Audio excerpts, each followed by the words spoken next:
Waging peace, looking back to look ahead. If I could invite the panelists on stage. His Excellency Moussa Mara, the former Prime Minister of Mali and the member of the Club de Madrid.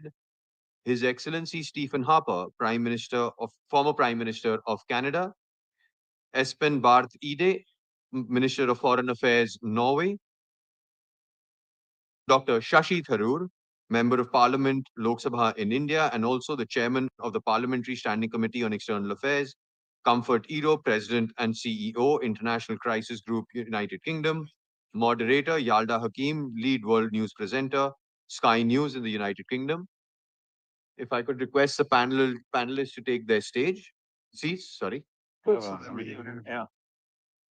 Okay, so before we dive into the conversation, it's my pleasure to invite Doug Nylander, Director, the Norwegian Center for Conflict Resolution, to give some scene-setting remarks ahead of the panel.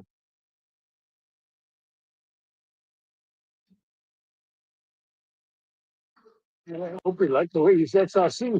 Thank you. Good morning. This is a crucial panel. The world is more divided and violent than it has been in a long time. And the shifts underway in the international system are likely to exacerbate this trend.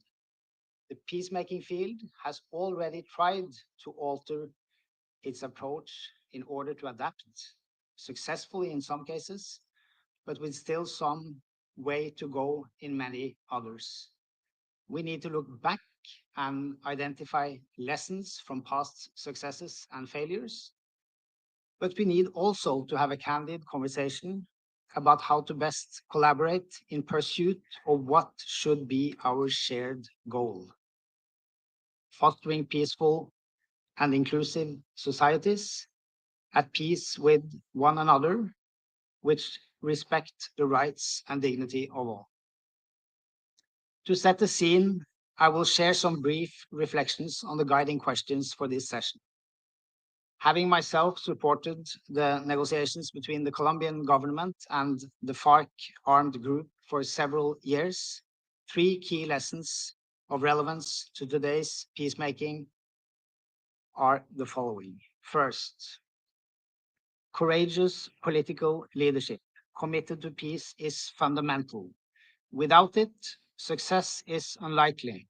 It requires careful and discreet engagements and should be fostered over time.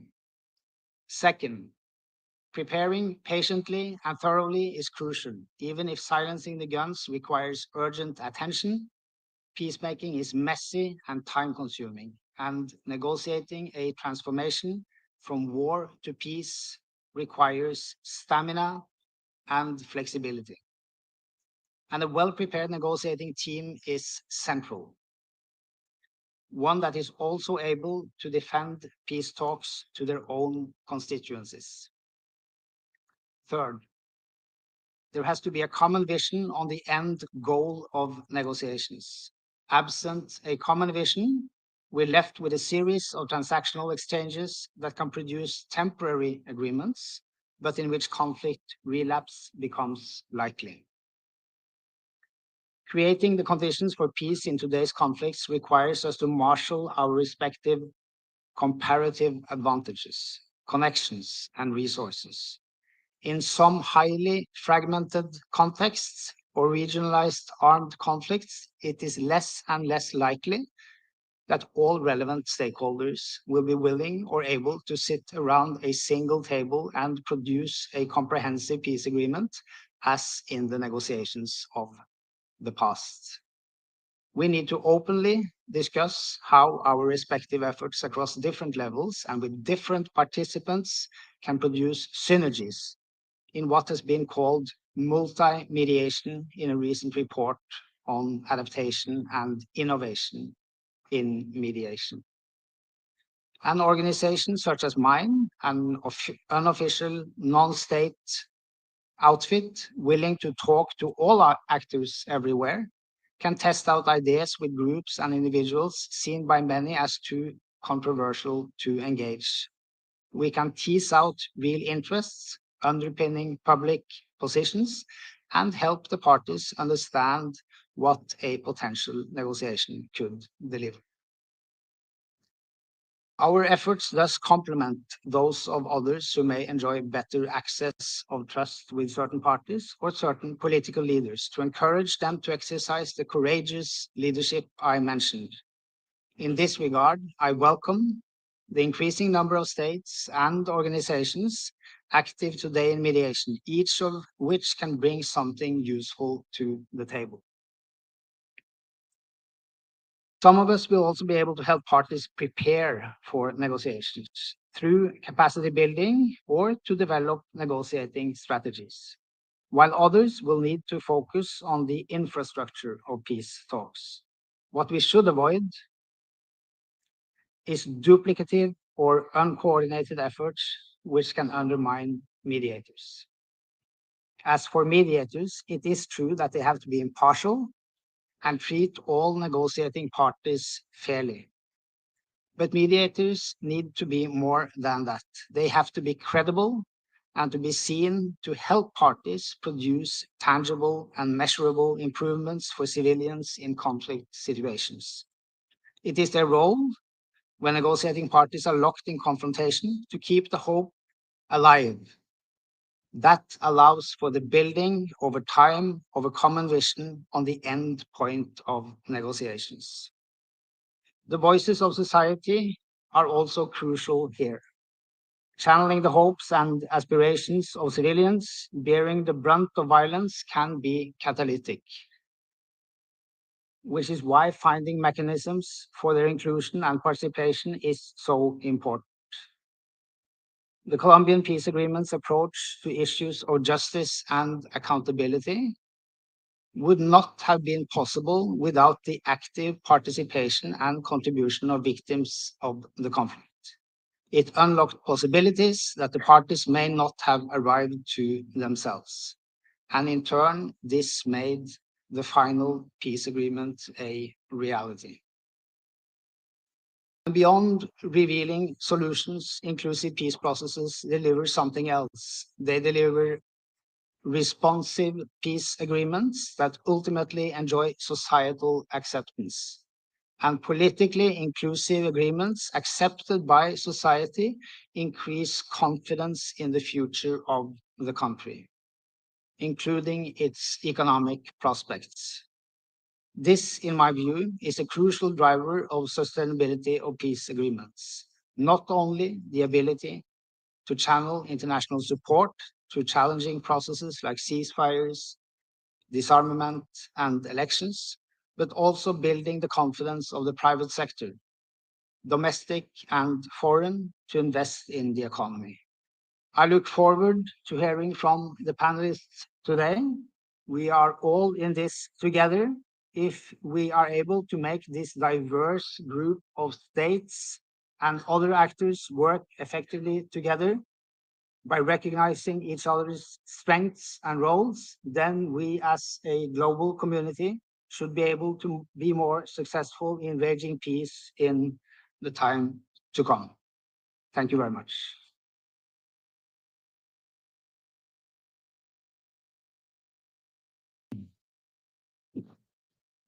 Moderator, over to you. Thank you. Thank you so much. And Doug, thank you very much for your remarks and for setting the scene there. What I heard was inclusion, courage, preparation, common vision, and an aim for peace, not settling for smaller agreements. Our panelists have been introduced, so I'll get straight into it. Prime Minister Harper, I'm going to begin with you, because one thing that Doug was saying there is that we are living in an increasingly violent and divided world. I guess anyone who knows history, knows that nothing is unprecedented, but the times do feel violent and divided. These points that Doug has raised, do you think, given the current global climate, that the rules-based order is being challenged, not just by China or Russia, but by those who built it, by the United States?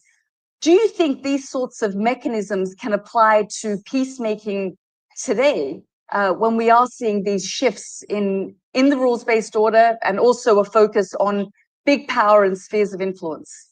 Yeah, look, I actually think, I say I'm not advocating this. It's just my analysis.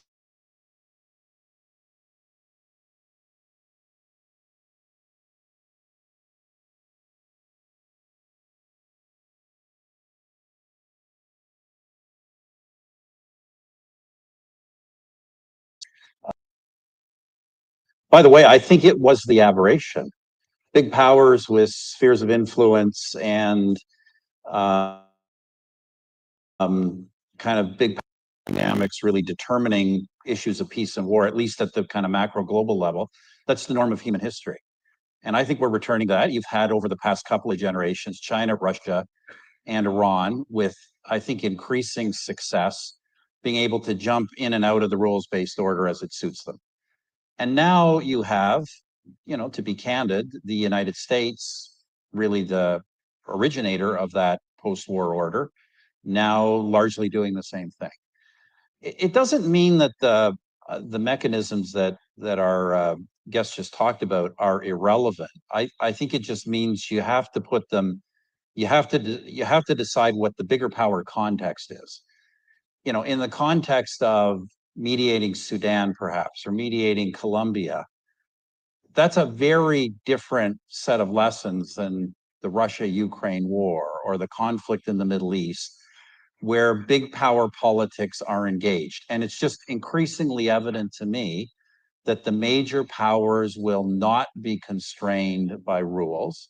They will be, you know, we're moving, as Prime Minister Luxon said, from rules to power. They will be determined by how they judge their spheres of influence, judge their broader international priorities and interests, and how they decide to interact with competing powers. I think that will set the range of the possible in those kinds of bigger conflicts. Where do you think that leaves middle powers then? If you've got big powers focused on their interests, middle powers like Canada, for example, where do you think that leaves them so that they're not squeezed? Well, middle powers, Canada, I think to some degree, European Union or many European countries and others. I'm not sure whether India is big power or middle power. It's kind of straddling the fence, probably big power longer term. I think those middle powers will do one of three things. They will continue to try and push rules-oriented settlements, which may have limited application. They will try increasingly to hedge among the bigger powers. And they will increasingly, particularly I think in the case of the European Union, they will try to, and India, they will try to gain the hard power attributes necessary to genuinely compete in that big power determined dynamic. And before I move on to the Foreign Minister of Norway, I just want to ask you, I mean, we are seeing this war of words between Canada and the United States around tariffs, trade. Would you think that if you were in power today, your relationship with Donald Trump would have been different? Yeah. Look, I'd like to think that. I think it wouldn't be easy. But you know, as I just and I rarely kind of speak out on Canadian public affairs. I just did write an op-ed on this, and I think it is necessary for Canada to have a plan. Canada probably to take some hard positions vis-a-vis the United States. But I think there's a difference between taking some hard negotiating positions versus just kind of shooting insults back. I don't think that may be emotionally satisfying, but not a terribly effective way of dealing with a much larger country. And actually, I think quite counterproductive. Foreign Minister, I'm going to bring you into the conversation. We're just hearing there from former Prime Minister Stephen Harper talking about the European Union, you know, potentially being sort of a middle power trying to find its place in all of this. I mean, in terms of the Ukraine war, you don't have a seat at the table as yet when it comes to peace negotiations. You are, you know, NATO as a whole is upping its defense spending. And, you know, that's come off the back of pressure from the Americans. But just where do you sit in terms of the Ukraine war, where you'd like to position yourself in this to perhaps get a seat at the table? So this, I mean, it's correct that there is no European seat at the table, but there's actually no table. So there are no negotiations going on now in the proper sense. I mean, there are preparatory talks on President Trump's initiative. He has spoken to Ukraine, spoke to Russia. They are discussing on whether to establish a table, and at least it is now clear that Ukraine will be at the table, which I think is rather obvious because the war is in Ukraine.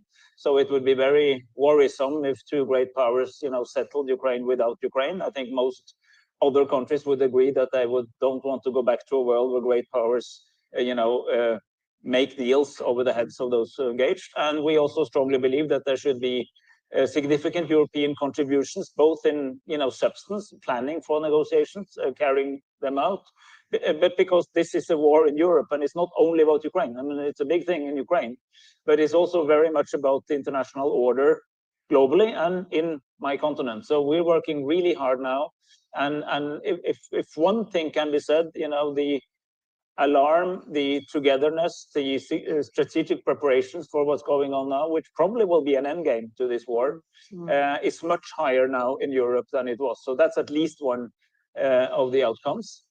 And Norway, let me say, Norway has been involved as a mediator or as a facilitator, which are two slightly different roles, in many, many conflicts around the world.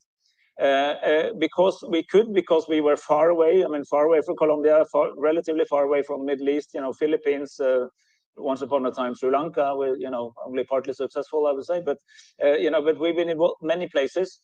But we cannot take that role in Ukraine because we have a position in Ukraine, and we were not impartial. I mean, we want Ukraine to do as good as they can, and we don't want to reconfirm the type of behavior that Russia has promoted. That makes then we can be a supporter of the Ukrainian position. We can help Ukraine to develop position, for instance, but we would not be a typical mediator. And we'll be honest about that. These are two different roles. But if I may just add, continue on this, Sashi, Tarur and I have known each other for 30 plus years. And when we worked together or in the same field, it was in the early 90s when the world was opening up to saying, we're not any longer just avoiding conflict. We can actually transition, we can manage change from something that was static but not satisfactory into something better. Not taking away conflict, but taking out the violence and make new structures. And that was a short period of time where that was possible because we did not really have the great power conflicts. I mean, not that they were zero, but the world was not dominated by this sort of power strategic competition between great powers. Now we have that. So how do we bring with us the experiences from all the reasonably successful peace processes of the 90s and the 2000s and adapt them to a world where we do have, as Prime Minister Harper said, a more great power-driven world. So, I would say I agree with the analysis that we have more of that, but I will also say that the rules-based order is only over if we want it to be over. If we really want to invest in it, the Indias, big India, small Norway, and all the others could still say that it's a good thing to preserve what you can. And if there are problems with it, let's go together and reform it, rather than defend it through reform and modernization and upgrading and so on. Because in the long run, we're all better off in a world where there are some key principles, and for instance, the respect for sovereignty. So all international cooperation, when I can work very well with Sweden, Carl Bildt is here, former Swedish Prime Minister, it's also because he knows that I'm not going to grab his country. And he's not going to invade my country, so we can, based on that, we can cooperate very closely, as I think Canada and the US could. And now it's getting more difficult because if you start asking whether you actually respect the sovereignty of another country, you get much more cautious. So if Greenland was annexed by the United States, I mean, what would NATO do? I'll tell you the secret now. Those of you who know NATO well, I think most people have heard about Article 5, which is the collective commitment to defense against external threats. But there's actually also an Article 1, because NATO was set up in 1945, only 4 years after the UN Charter, and the same people, some of the same people wrote the Atlantic Treaty. First thing you say, we will refrain from use of force or even threat of use of force among ourselves. We will be good citizens in our club. So I think if we are firm to the commitment of NATO itself, we should stop suggesting that we will change borders without prior agreement. But before I go to Shashi Tharoor, I just want to pick up on your point about Norway, as you say, for decades has been at the forefront of being a mediator, negotiator in different conflicts. We saw, of course, the Oslo Accords. You've been crucial as well in Mali in the 90s. You say that you've got competing interests in Ukraine, so therefore you cannot act as some kind of negotiator. That I understand, but peacekeeping forces, the UK, France, they're talking about offering peacekeeping forces. Are you saying that that's a problem as well? So, a classical peacekeeping force, and I'm sitting here with somebody who worked very, very closely on this, is the expert, but the classical peacekeeping force, and even a more modernized type, is basically partial to the deal, not to a party. So you defend an agreement, but neutral or impartial to the two or more sides. That's a peacekeeping mission. You can have something else which is a kind of a security underpinning, some kind of security force which defend one side against change, but then it's not a peacekeeping force. So I think if there will be a European or NATO type of contribution, it will not be in the classical peacekeeping. I mean, that's more logical for maybe countries like India, but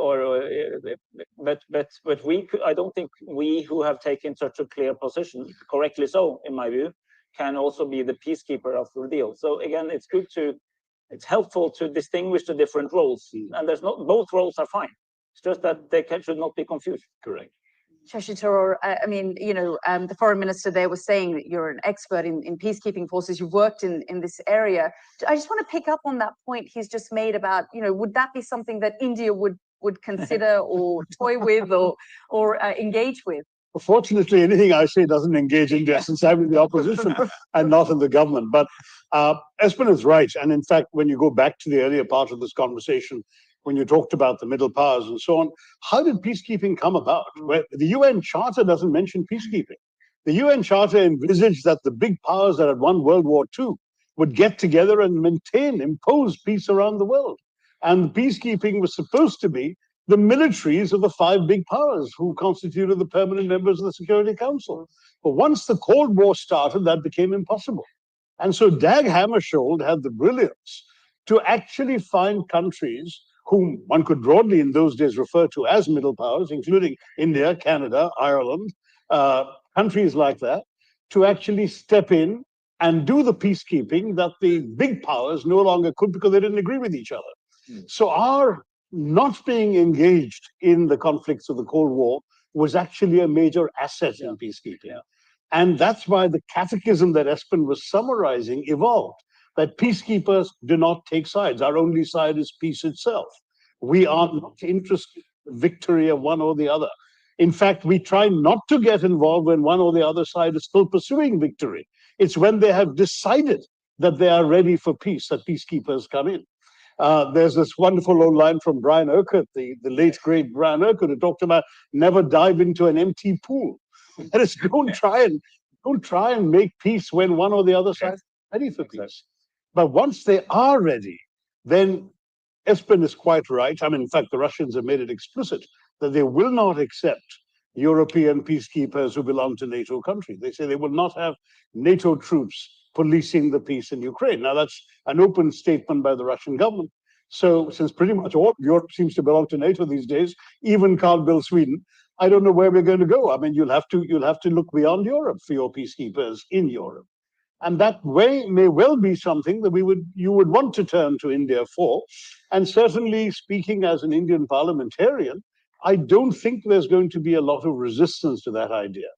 I think there was resistance famously when there was a request at one point in 2003 for India to send troops to Iraq. And Parliament got together and passed a resolution saying in no circumstances should Indian peacekeepers go to Iraq after the American invasion. I don't see that happening for Ukraine. I think that if it were necessary and there was an agreed peace, I think there would be some willingness to consider, but I can't speak for the government. I'm in the opposition. I know you're in the opposition and you're not in government, but given the state of play right now with Russia and Ukraine and this conflict and President Trump's position, are you glad that India took the position it did? I mean, it carried on buying Russian oil and gas, for example. Yes, I'm still wiping the egg off my face because I was the one person in the parliamentary debate who actually criticized the Indian position at the time, back in February 22, on the well-worn grounds that Espen will understand, because he and I talked about all this in my UN days, that there was a violation of the UN Charter, that there had been a violation of the principle of the inviolability of borders, of the sovereignty of a member state, namely Ukraine, and we had always stood for the inadmissibility of the use of force to settle international disputes. And all of those principles, I said, had been violated by one party, and we should have condemned it. Well, a couple of years later, 3 years later, it does look like I'm the one with egg on my face, because clearly the policy has meant that India has actually a prime minister who can hug both the president of Ukraine and the president of Moscow 2 weeks apart and be accepted in both places. And therefore, India is in a position where it can make a difference to a lasting peace, if it was so required, in ways that very few countries would be able to. And it's partially, I mean, again, going back to some of the things that Stephen Harper and Espen said, distance helps. The fact that we're not in Europe and we're not directly, one way or the other, threatened or benefiting from any change in territorial borders, for example, that helps. The fact that the two parties seem to be ready to agree to peace. The fact that there would presumably be some very serious international backing for an international peacekeeping venture. I mean, all of those things have to be borne in mind before you answer the question that you just asked, Yanda. As an Indian government a person making such a decision, those considerations would really have to be uppermost before they say yes or no. But I can see it entirely possible that in these circumstances, India would say yes. Fascinating. Remember, India's got 250,000 peacekeepers in its history around the world. Yeah. It's participated in, God knows, 49 peacekeeping missions, I think, in its history. So this is a country with an extensive record of having gone out to places far removed from India's direct interests in order to serve the cause of peace. Yeah. So why not? Yeah. Fascinating. I'm going to bring in a former Prime Minister, Musa, because of course, Mali has, dealt with a number of peace agreements. One that about a year ago collapsed, even though Mali was bleeding for some time. There was a peace agreement. The different warring sides had come to the negotiating table. Do you think that you've been failed by, external forces interfering in the affairs of your nation? Thank you very much. As you said, our country has signed at least 3 peace agreements the last 30 years. And one of these agreements was signed under the United Nations involvement and with peacekeepers. And finally, our leaders decided to fire the peacekeepers of the United Nations. But my understanding of what happened is the lack of political will, seriously, especially from the government. And if the government, we should settle the peace agreement, doesn't really want to move forward in the peace system, it will not work. This is the first thing. The second is the advantage taken from peace compared to the status quo. Both sides, we signed the peace agreement with rebellion group. From the rebellion group side and the government side, the status quo was comfortable, more comfortable than going to the settlement of the peace agreement. This is also something very important for the success of the peace process. To make status quo more expensive than going to the peace. The peace should be be more interested compared to the status quo. This is the second thing. The first is the mediator and the neutrality of the mediator, or the perception of the neutrality of the mediator.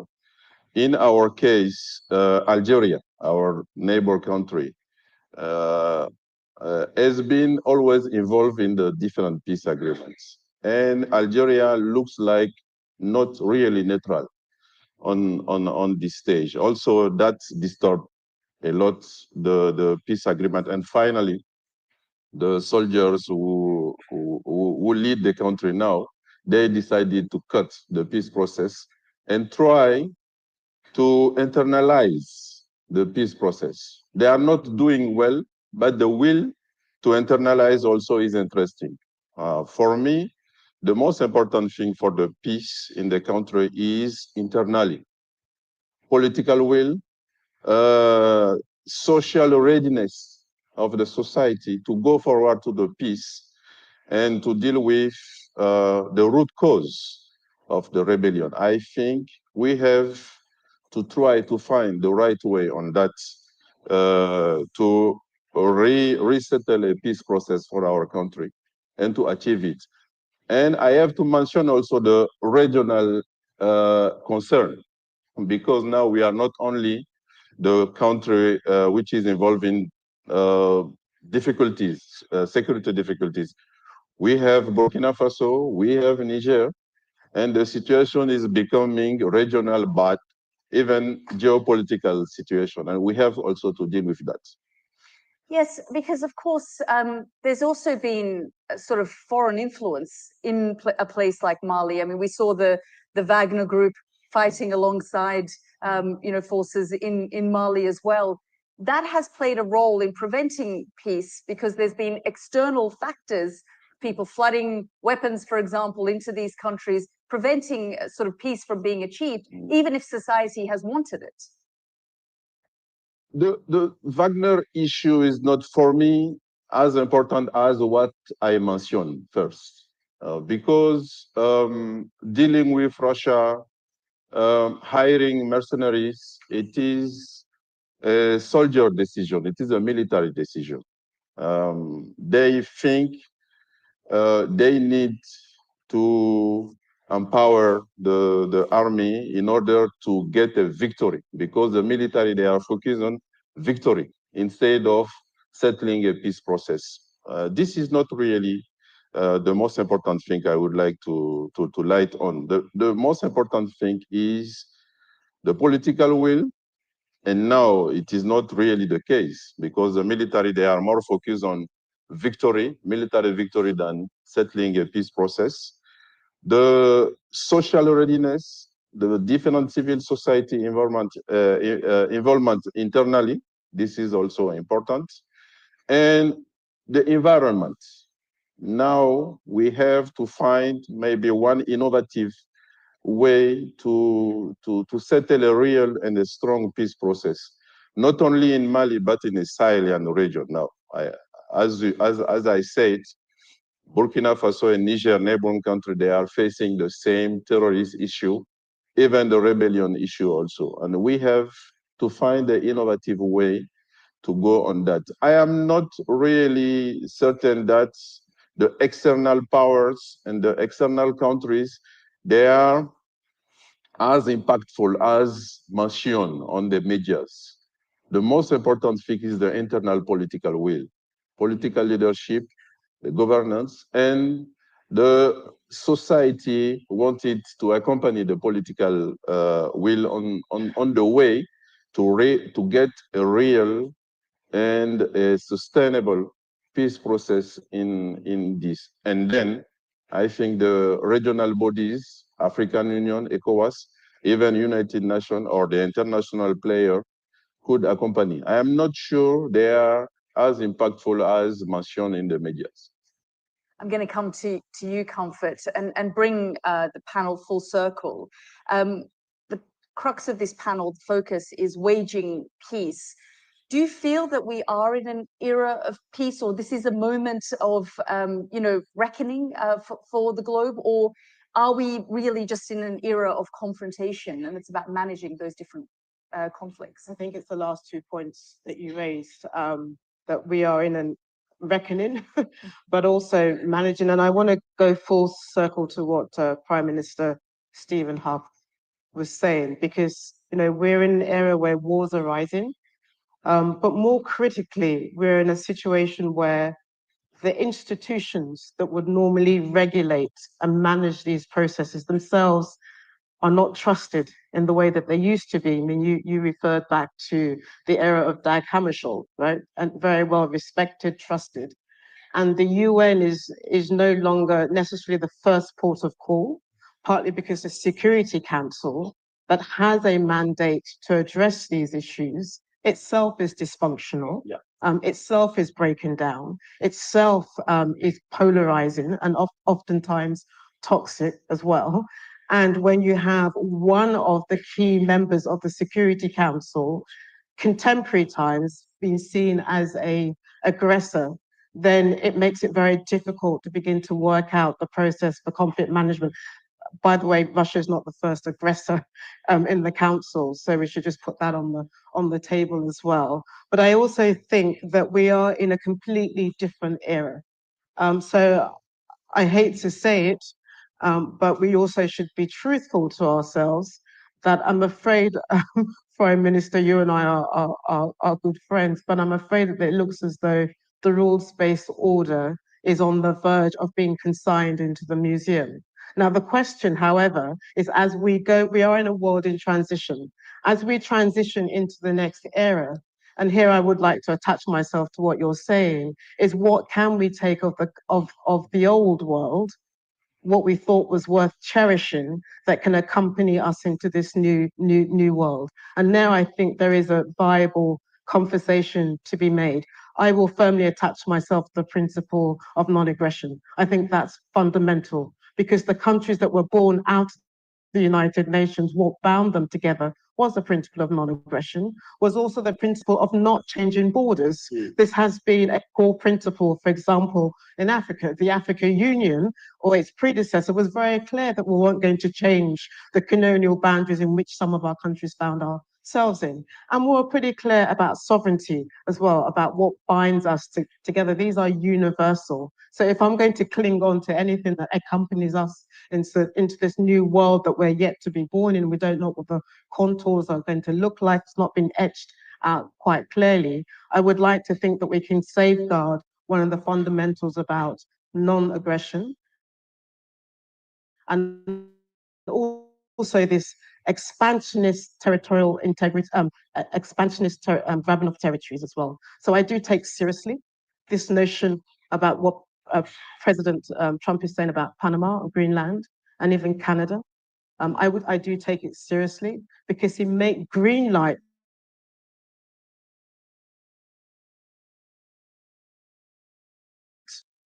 that they're going to wake up and threaten the viability of another country. So whether he is able to grab those is not the issue. Do you But mean normalizing, China on but normalizing the language that you can decide the fate of another country. I do worry about that, even if the ambition on Greenland, and we understand what's going on in Greenland anyway, why he's saying it, but even if he utters it, it gives others, and it normalizes an agenda which I think is quite frankly dangerous as well. I'm going to come to in a second, Comfort, because I can see the foreign minister wanting to launch an intervention. Just to react, I mean, obviously, as both Comfort and Prime Minister Harper says, the rules-based order is indeed trouble. I mean, it might even be in the emergency room, but it's not dead yet. And I think that, so my call, I was, Norway is a guest country at the G20 this year and last year, and this year with South Africa. And the foreign ministers meeting, that was the first meeting of this year. One observation I made, it was my own observation, it's not written down, but is that there was a better dialogue between the rest of the West, meaning Europeans and Canadians on the one hand, and many of the global soft powers, about this being a problem that we might have to do something about.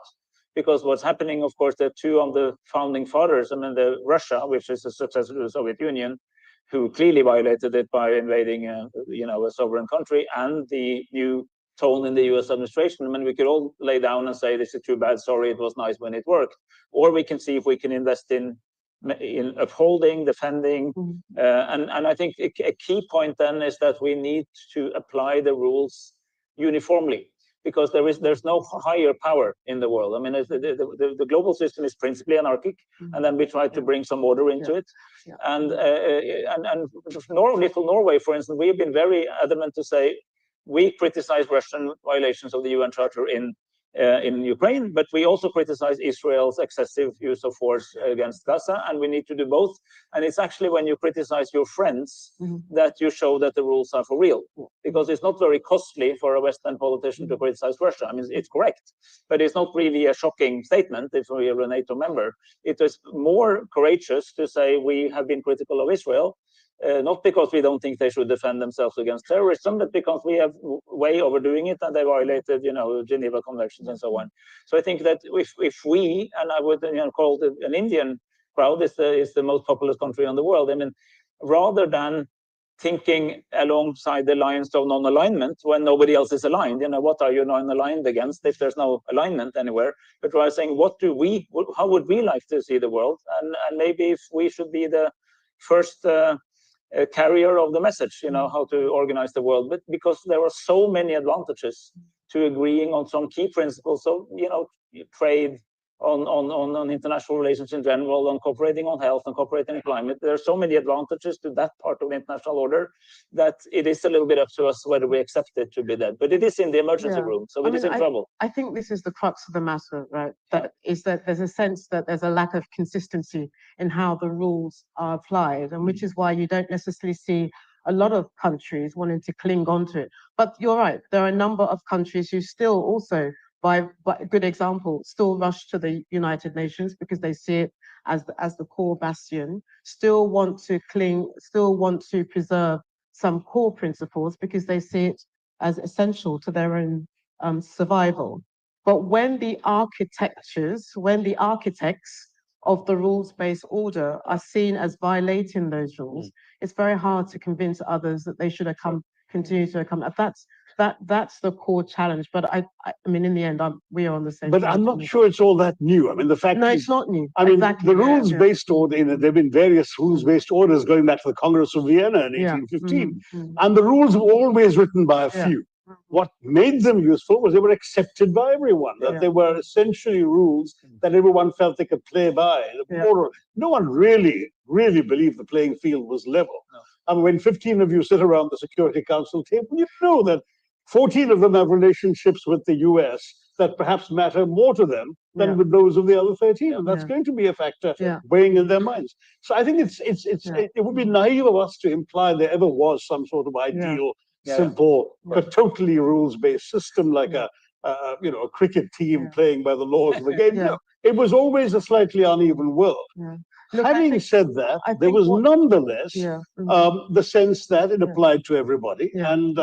And yet, since the UN was established, Britain and France, two of the permanent members, invaded Egypt over the Suez crisis within 11 years of the UN being established. We've had the US invasion of Iraq. We've had the Russian invasion of Ukraine. So there have been examples of permanent members violating the rules before. I wish we wouldn't therefore get so apocalyptic about the way things are today. It's still salvageable. Yeah, I'm not even worried about that. Let's go back to the era where you were at the UN. Yep. And there were some core issues that you also felt was sacrosanct. So I'm not worried about realpolitik. We live in it as well. Live in it.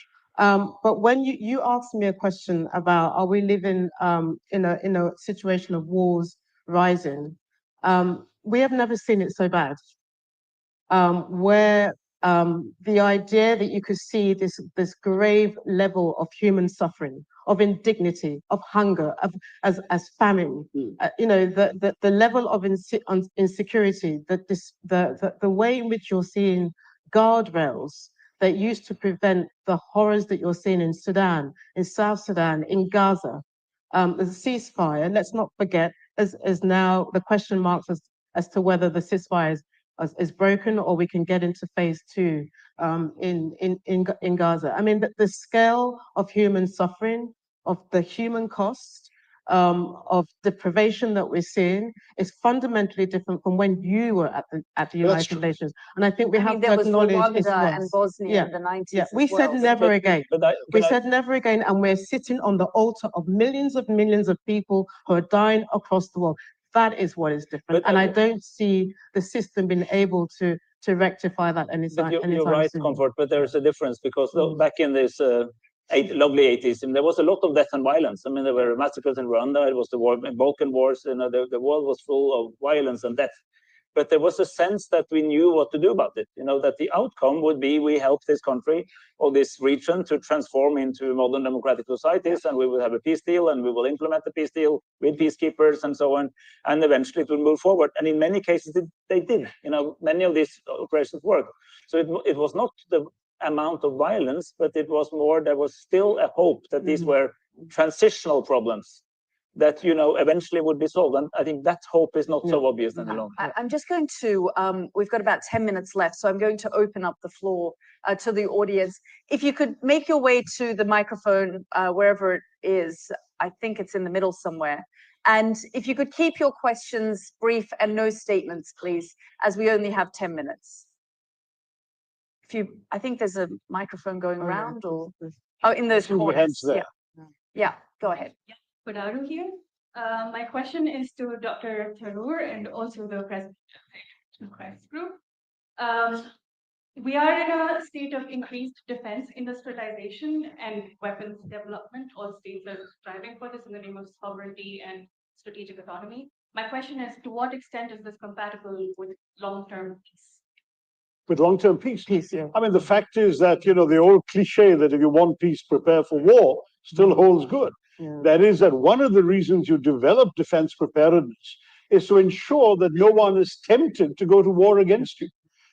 We don't want to allow our neighbors to feel we're so weak that they can conduct adventures against us. In that process, therefore, we develop defense, hoping we'll never have to use it.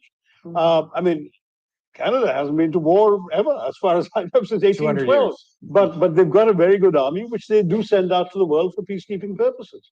And that sort of logic is entirely applicable to many of us. Of course, India has had to fight wars. We've had some real crises on our borders. And the same people who fought those wars have also gone out and done peacekeeping and would be willing to do so again. And they're tempered by the experience of this. But when Espen talked about, for example, that there's no non-alignment anymore, the fact is we're living in this world of the World Wide Web, aren't we? We're all networked now. We're connected to each other for different purposes in different ways. And because the world is like the World Wide Web, we should be prepared at any point to use that connection, that expertise, that capacity anywhere in the world. I think we are. India is. I'm just going to take some questions from the Raisina Young Fellows in the back, if you could. Thank you, and thanks for the very interesting insights. Josiane Koutaïa from Malta, the smallest member state in the European Union, which has got neutrality enshrined in the constitution and which does not form part of NATO, and has also facilitated peace talks between Gorbachev and Bush way back for the end also of that war, and has offered recently peace discussions, also to hold these peace discussions between Ukraine and Russia, if we hopefully get there. My question to you all is, I would like to hear your comments as to what you think could be the role of states, member states of the European Union, which do not form part of NATO, which are not military strong, and other states in Asia and in other parts of the world, which are not the original architects of the institutional institutions we know today, in these peacekeeping efforts, because I think that we should also look beyond the great traditional powers. Thank you. Thank you. I'm just going to bring that back to the panel. I have to ask a European to answer that. Well, I mean, sometimes you need countries that are neutral or impartial to a conflict to be it can be the venue, sometimes maybe facilitating, precisely because they have that identity of not being big, not being powerful, and not being directly invested. I mean, in the Cold War, I mean, many of the conversations between the Soviet Union and the US took place in Finland or Austria, precisely because of that capacity. So if we're returning to this kind of world, there is a space for countries like Malta. I believe there's a question right here. Does the panel we are witnessing all of an empire? I have another question to you. The rise of the nation is very often partnered with the rise of the novel. Now, is the novel dying? Is that why my question is that why I haven't read a novel from you for so long? And now one is for the panel, the other. Well, I think I'll leave it to the panel. So this is President Nasheed, the former president of the Maldives, who knows whereof he speaks because he had to deal with very many big powers leaning very heavily on him over the years, I'm sure. No, with your second question, President, I have to say that I've barely had the time to do the writing I do. But to write fiction, one needs not just time, but a space inside one's head to create an alternative universe that's as real to you as the world you're really living in, with characters, episodes, dialogues that actually matter as much to you as what you encounter in everyday life. And in Indian politics, you don't have the luxury of that, I'm afraid. So I've not been able to create that world for myself. One day, I promise you a novel. I'll come and give it to you personally, but not yet. Sign though. I think there was a question there. I want to ask the first part of President Nasheed's question, because we talked about this yesterday, really suggesting we're seeing the kind of the fall or the beginning of the fall of the American empire. I don't actually agree with that. I think the reality is the United States remains the world's preeminent power by almost every measure, by quite a distance. But I think what you are seeing is a shift of the United States' view of its role in the world, from being a maintainer of a global system to being because it believes it can no longer, frankly, effectively do that role, to being a country that simply acts according to its own interests, in its own, for lack of a better term, sphere of influence. There may be, and look, there may be with President Trump a kind of a discontinuity there, but I think the trend is going to continue. I think that's just the reality. But beyond President Trump. Yes, I don't think it will necessarily be as extreme as we're seeing now, but I think the trend will continue because I think there is a really good argument from the standpoint of the United States that trying to play its previous role is simply draining its resources and not effective. I mean, yes, but and I agree with Prime Minister Harper that Trump can also be, the Trump and the MAGA movement can also be seen as a symptom, not only a cause. It's an extreme version of something which has developed over time. But it is, if not the end of an empire, it is, in a sense, an end of hegemony, and it's not imposed by others. It's a sort of a self-chosen abdication of the role of an hegemon. I would say, as the transatlantic system from Norway and the vote NATO devotee, we were ready, we are and remain ready to help the US to uphold its hegemony. They don't need to pay all the military resources. We can do more. I mean, not only we, but we Europeans, for instance, Canada can do more. And because at the height of its power, it was the combination of military might, political influence, economic and trading patterns, and idea power, that people were attracted. At least in my part of the world, people wanted to be close. They were not forced to. It was quite attractive to be close to the US, and that might become less attractive, and people look elsewhere. So how smart is that? I question myself and my American friends to abdicate when nobody really has told you to. Yeah. There's one final question just at the back. How would he have reacted to being called governor of the 51st state? Go ahead. I let it go by. My question is, regarding the rule of China and Iran is Russia and Iran is openly not obeying the rules, and China is strategically doing this. So my question is directly that how geopolitical alliances and partnerships will help us to, really lead them to follow that rule-based order. So that would be the benefits for all of the nations as well as people. So my question is that geopolitical alliance, how it will lead them to follow the rule-based order.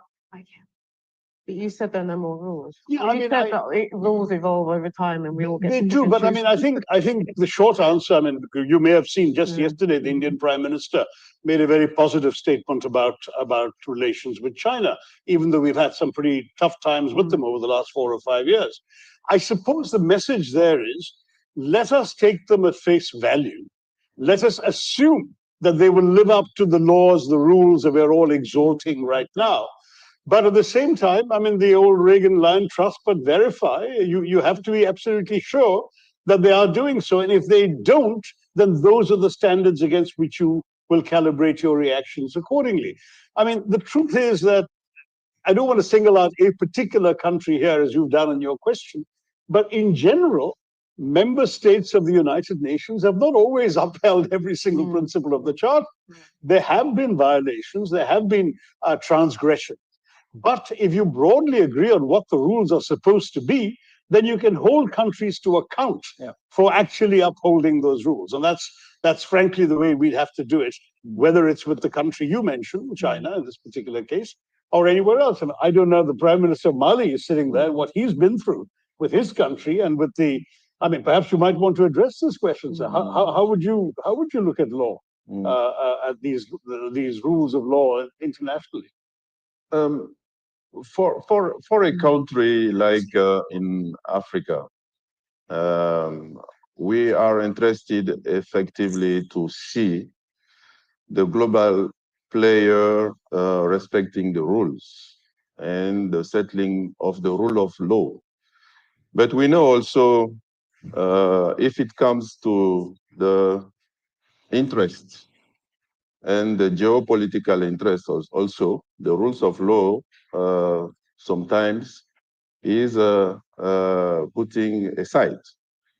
This is the thing I would like to talk about. And finally, the most important, and I started by that, in our case, is to focus on our own situation first. And to try to find a way internally to solve our own problem by our own strengths and our own means. This is the most important thing.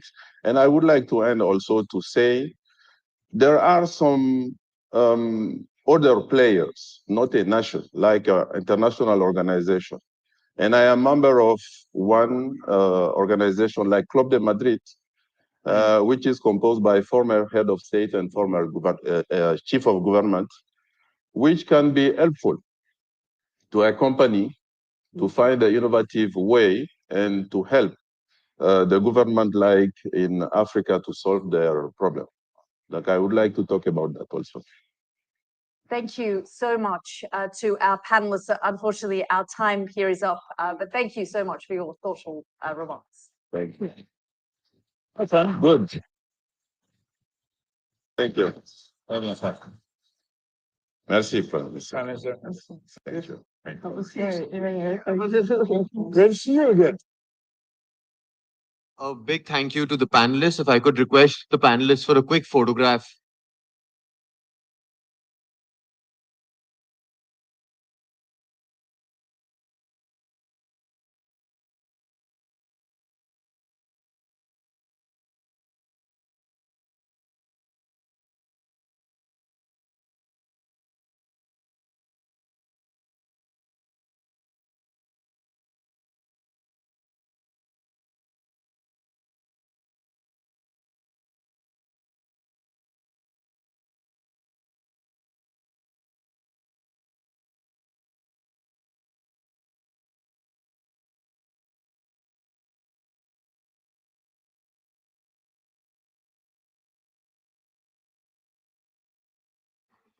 So just to share a few more words about the Budapest Global Dialogue, may I invite my friend and colleague, Dr. Gladden Pappen, the president of the Hungarian Institute for International Affairs, to say a few words to you. Gladden, over to you.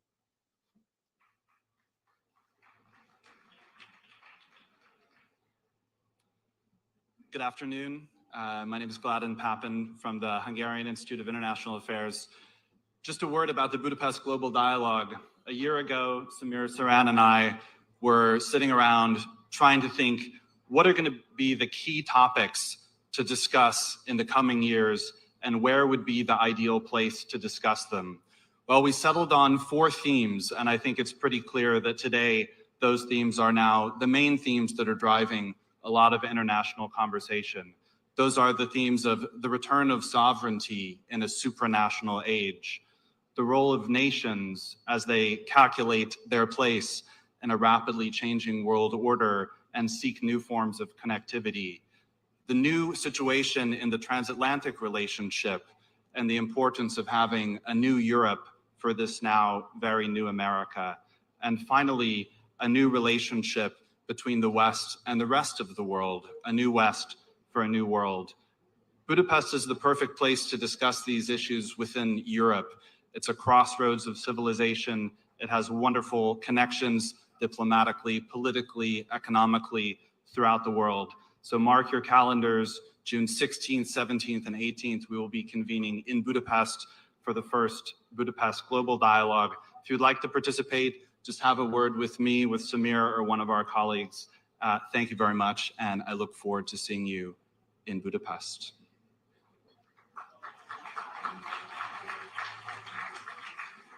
Thank you so much, Gladden. And having been there, Budapest is also a fantastic city. You'll have good fun. May I now introduce and call on the next speakers, the panel, The Peace Tableau, Actions and Aspirations. On the panel, Mihaly Popsoy, Deputy Prime Minister and Minister of Foreign Affairs of Moldova. Andrei Sebiha, Minister of Foreign Affairs, Ukraine. Babe Braze, Minister of Foreign Affairs, Latvia. The Honorable Minister Peter from Hungary.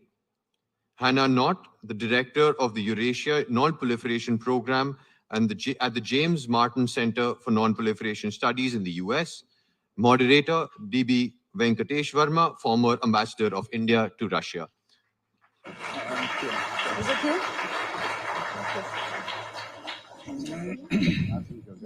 Please.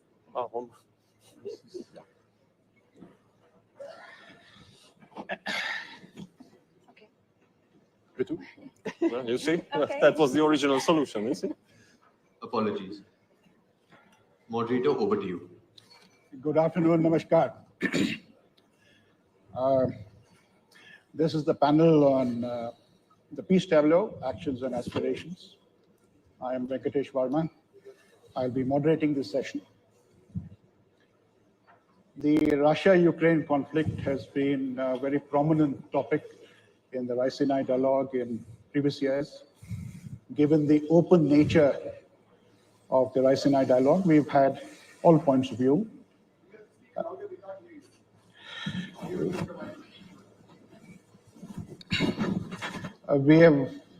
This has provided a platform for all points of view on the Russia-Ukraine conflict.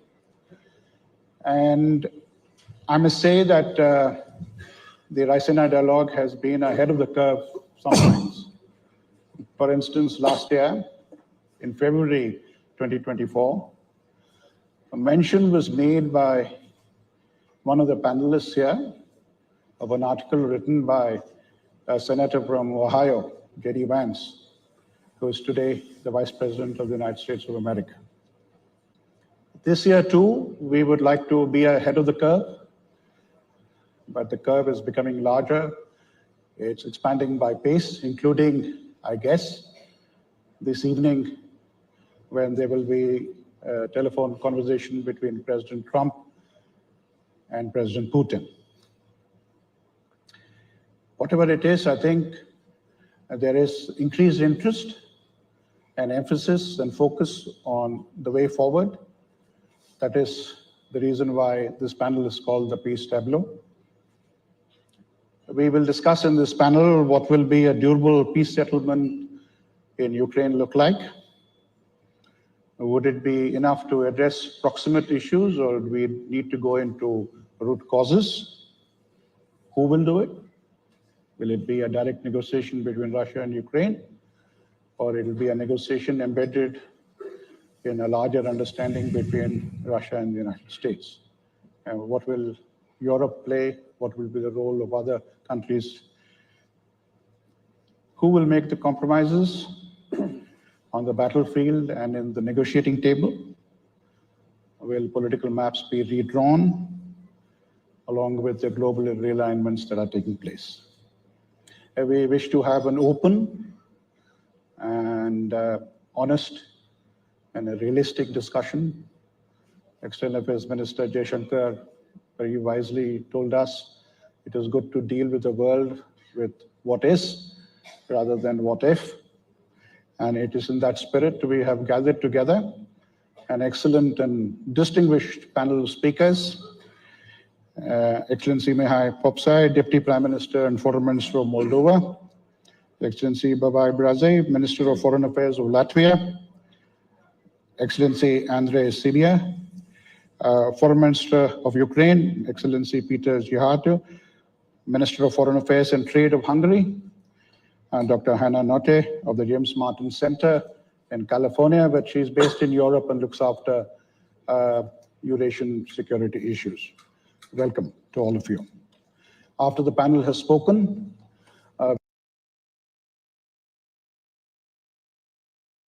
we have an opportunity for some questions from the floor, and I will give an opportunity for all the panelists to speak again, to responding to the questions as well as making some closing remarks. Since Ukraine is so much in the news, may I turn to the Ukrainian Foreign Minister first and give him an opportunity to set out his views following President Zelensky's visit to Washington. There has been a renewed emphasis on the peace process.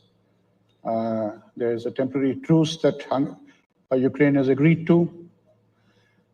What is the path forward?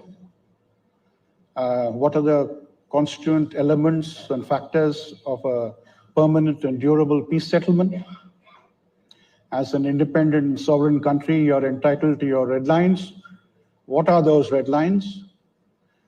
And you may also wish to say whether you are in a position to maintain and sustain those red lines, given the nature of the battlefield and the overall diplomatic landscape that is changing.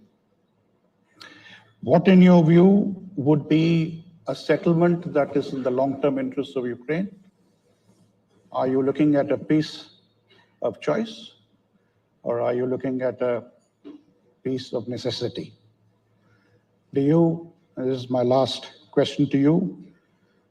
As a country, are you confident that going forward, your national security will be well protected when so much of your security today is in the hands of a number of foreign partners?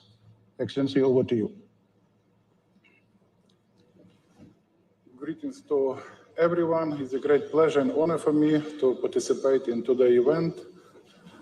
So let me start by quoting first woman who was Indian president of the General Assembly.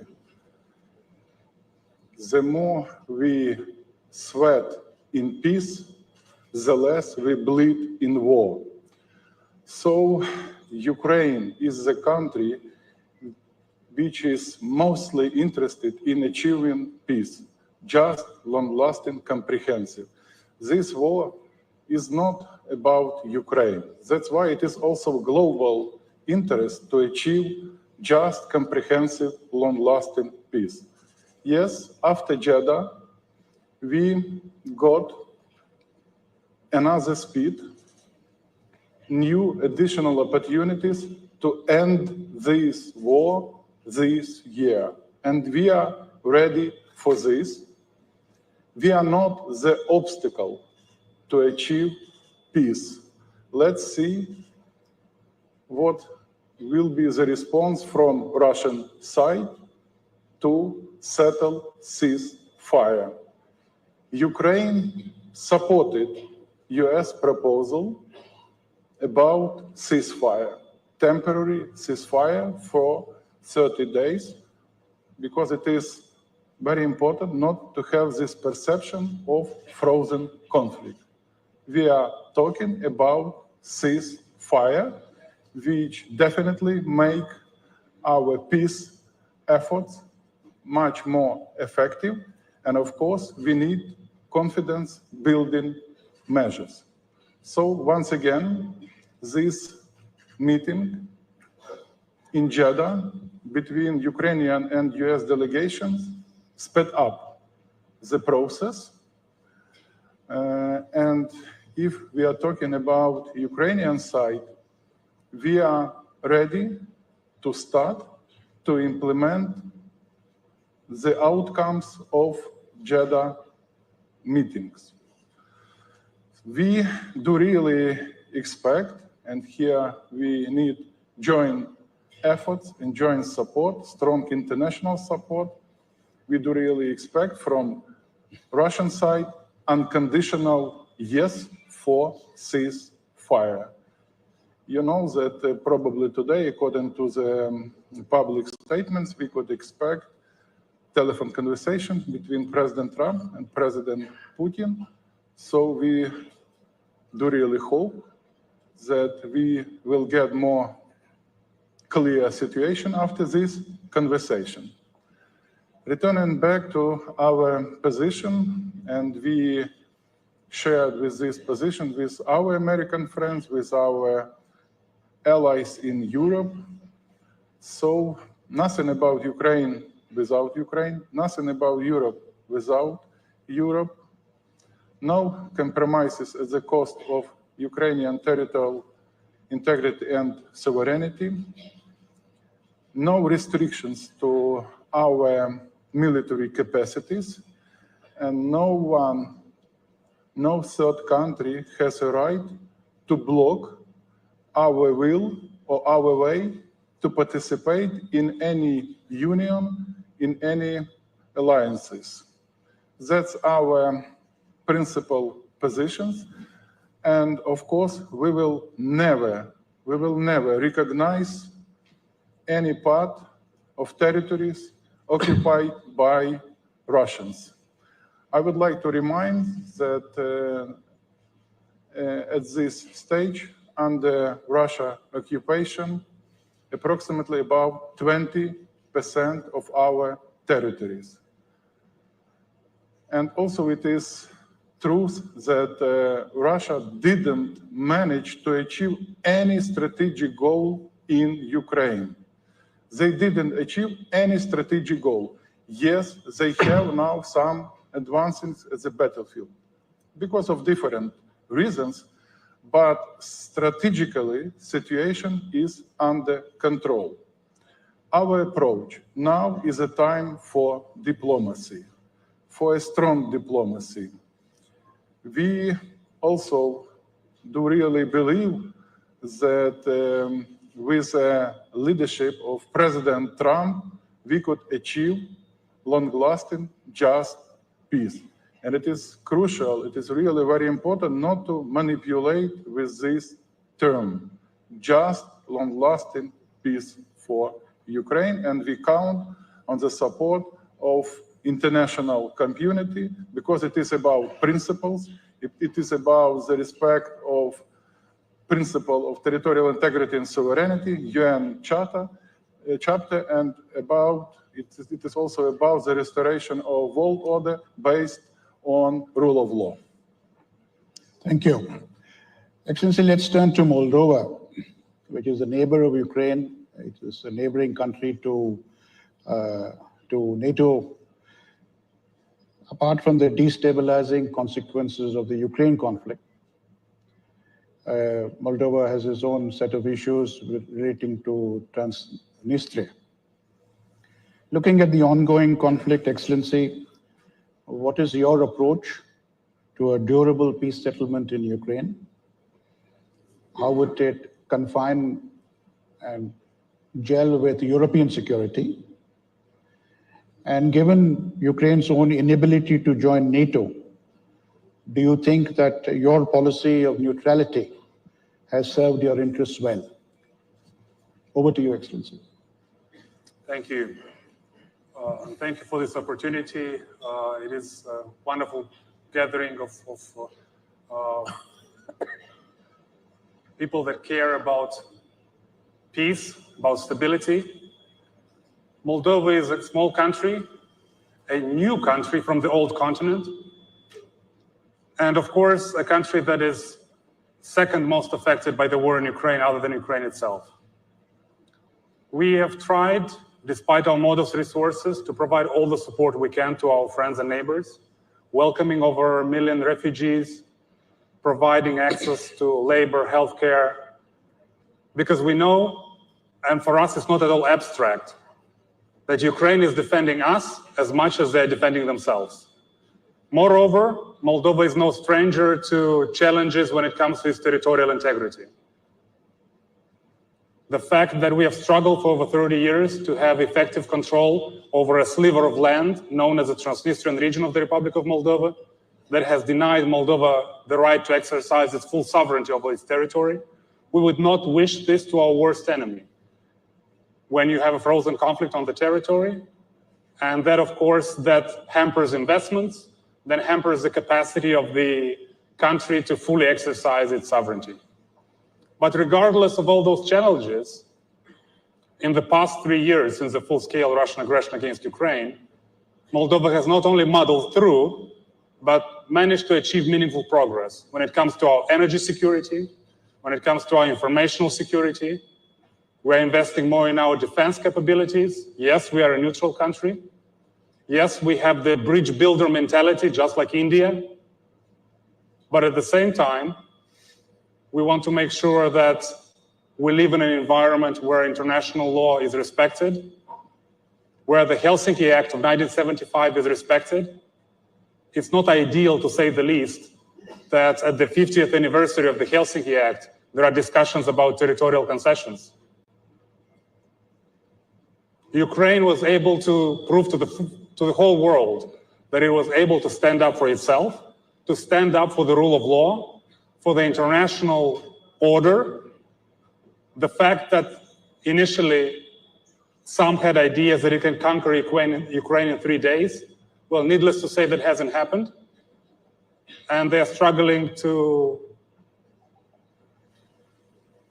make sure that there is order in Kursk after 6 months. Ukraine has proven that it has the capacity to stand up for its territory and to stand up for international law. We in the Republic of Moldova, of course, support Ukraine's sovereignty and territorial integrity and a long-lasting peace based on security guarantees. And the developments, most recent developments in Jeddah, are very much welcoming and encouraging. But it's very important to have robust mechanisms to ensure that the ceasefire is respected, that there are ways to make sure that Ukraine achieves the peace that all of us so much wait for. Because we have been so much affected across the world by the cost of living crisis, by the energy blackmail, and of course Moldova is no stranger to that. But at the end of the day, of course, any war is decided at the diplomatic table. And we encourage the efforts that the new administration in Washington, President Trump, the idea of peace through strength really resonates with us, because peace is what all of us need, and strength is the language that the Kremlin understands. We in the Republic of Moldova continue to do our fair share, despite our modest resources, to be a contributor to peace, to help our friends and neighbors in need, and we count on the international community on doing the same. Because if the rule of law and international law is not respected in one place, chances are it will not be respected in other places as well. And we are all in this boat together. And it's in the interest of every single one of our countries that international law prevails. Because otherwise, if we end up in a situation where might makes right, I don't want my children, and I don't wish to anybody's children, to live in a world where the powerful dictate and everybody else needs to bow down and listen. This is not an environment that we want to live in.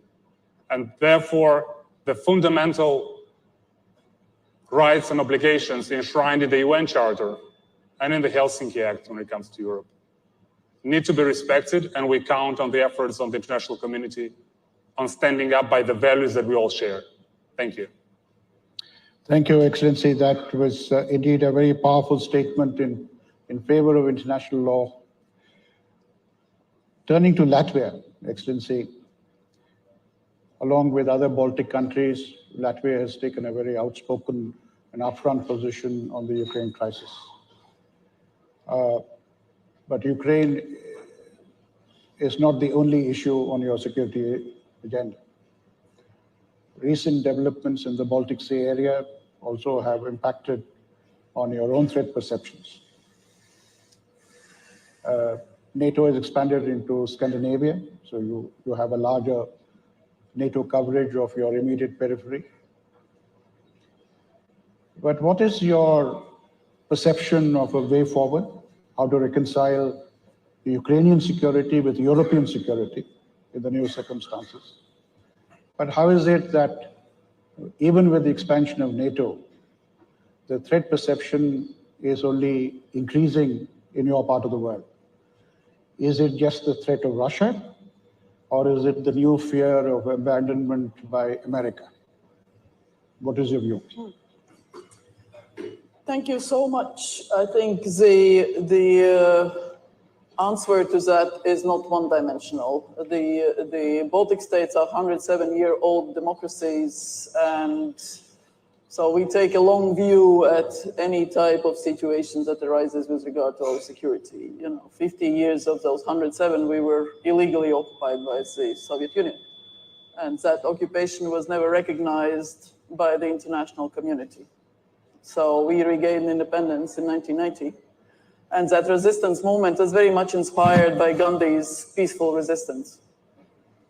And they literally took, bits and pieces from those learnings and applied them in the Baltic states to make sure that we reestablish our independence, our democratic institutions, and return to international community as independent democracies again.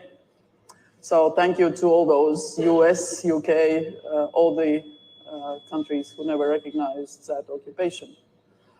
So today, the peace can be very different. If I'm right,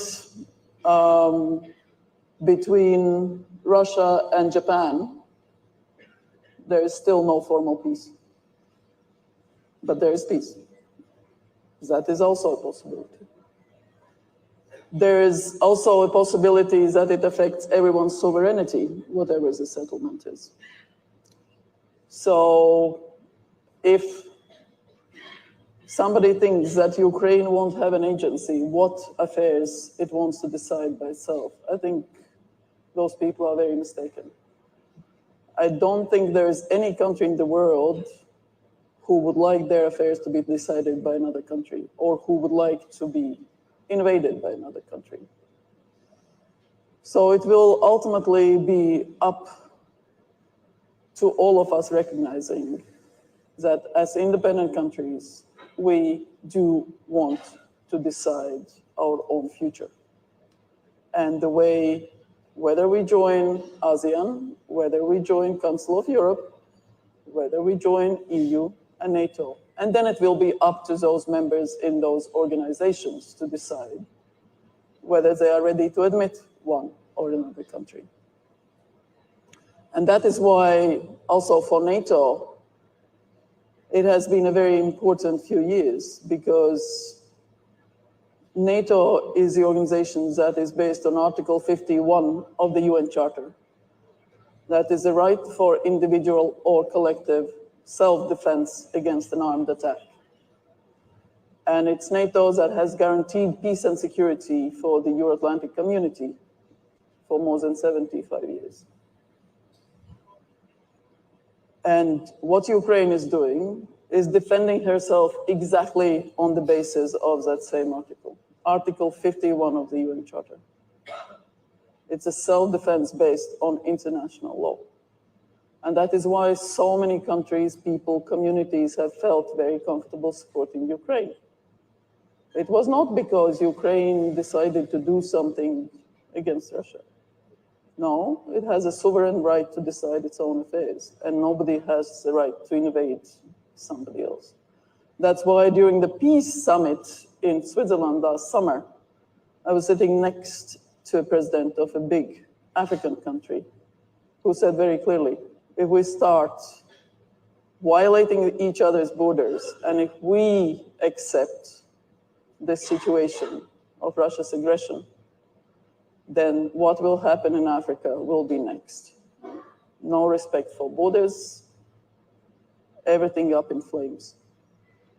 And again, I'm just quoting that I was told, but in that respect, what the UN Charter has provided to us is a framework that we need to respect. We need to respect each other. To us is a framework that we need to respect. We need to respect each other's differences, but also the sovereignty, the way we decide that, yes, it's up to Ukraine to make sure they decide their future. They people decide what country they want to be.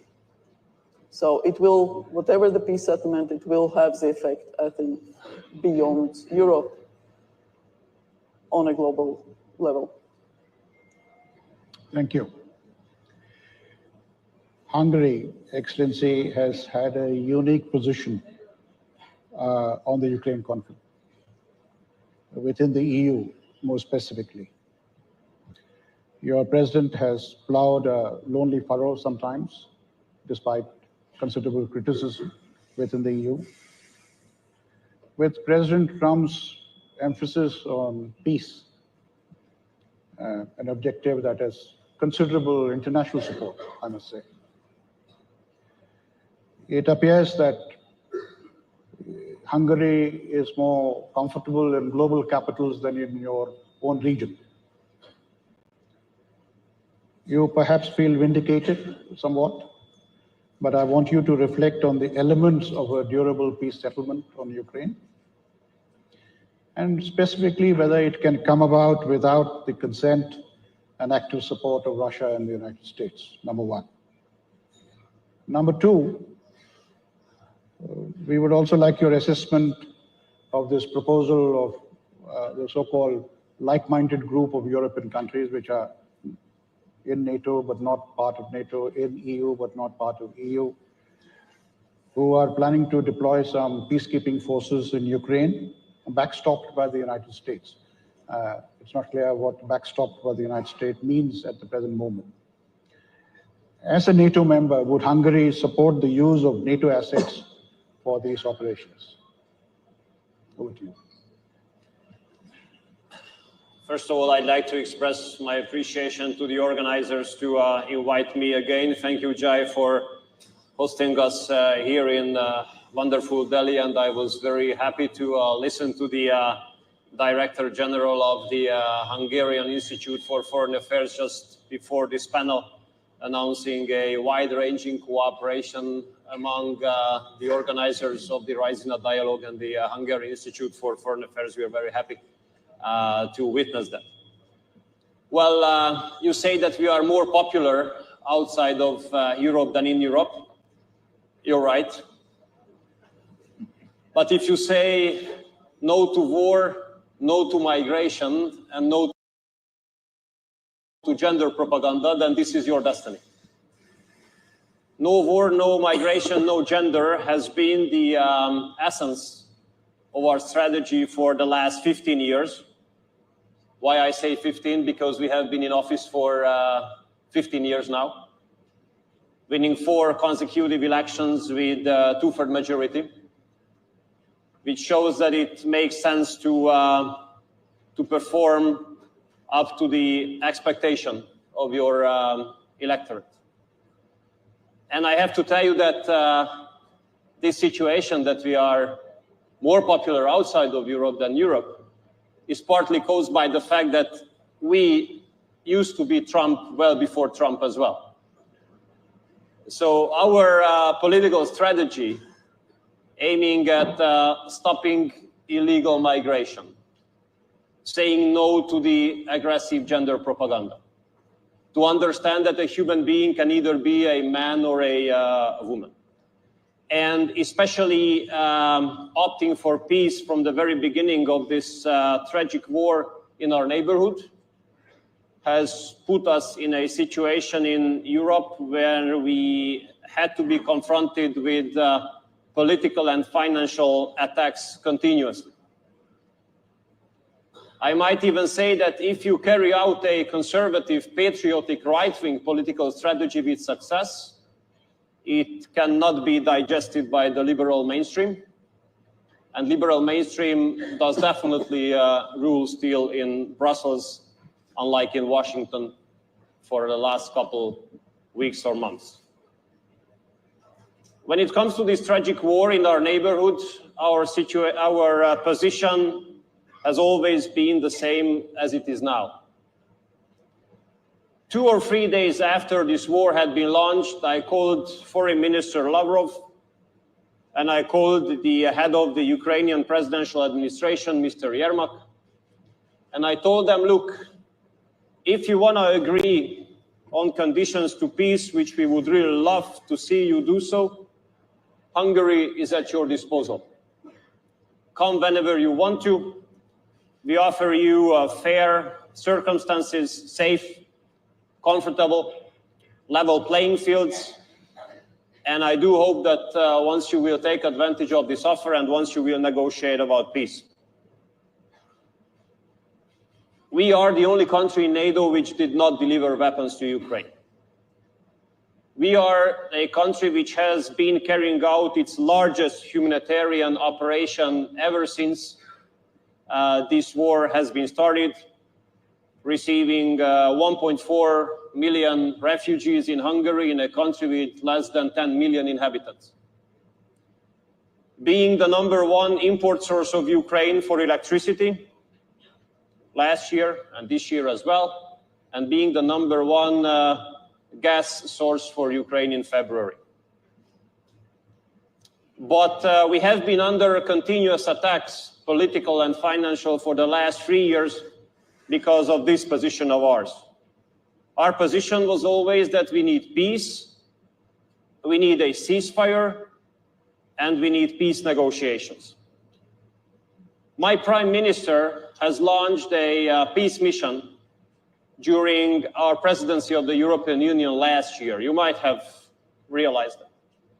Visiting Kiev, Moscow, Beijing, and meeting at that time presidential candidate Donald Trump in Florida.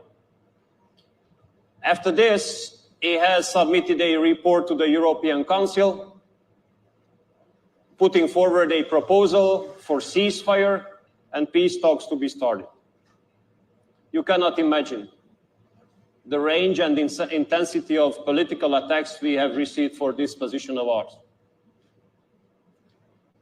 Though I have to tell you, I'm happy that nowadays we speak about ceasefire in a positive context.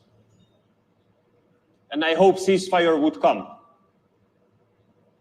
If those who have attacked us at that time had supported ceasefire at that time as well, much less people would have been killed, much less destruction would have taken place, and less Ukrainian territories would be under occupation currently. I wish European community had supported ceasefire at that time as well, instead of attacking us. We have always represented the position that a US-Russia agreement must be made in order to have a more peaceful future in Europe. And we are very happy that these talks have been started. We were happy to see the talks in Saudi Arabia between US and Russia, between US and Ukraine. And we do attach great hopes to these meetings, and we do hope that a ceasefire can be established as soon as possible and peace negotiations could be started as soon as possible. Because we want peace to come back to Central Europe. We have been living in the shadow and the neighborhood of this war. We have been confronted with the consequences pretty thoroughly. And we know that the Central European region and entire Europe needs peace to come back. And I hope that with President Trump being elected in US, with President Trump being committed to peace, in a couple of weeks we can celebrate peace returning to Central Europe. Thank you, Excellency.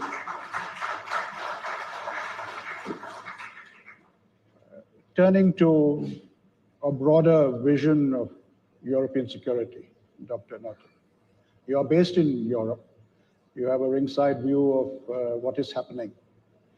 I would request you to zoom up a bit and see the current status of the transatlantic relationship between Europe and the United States.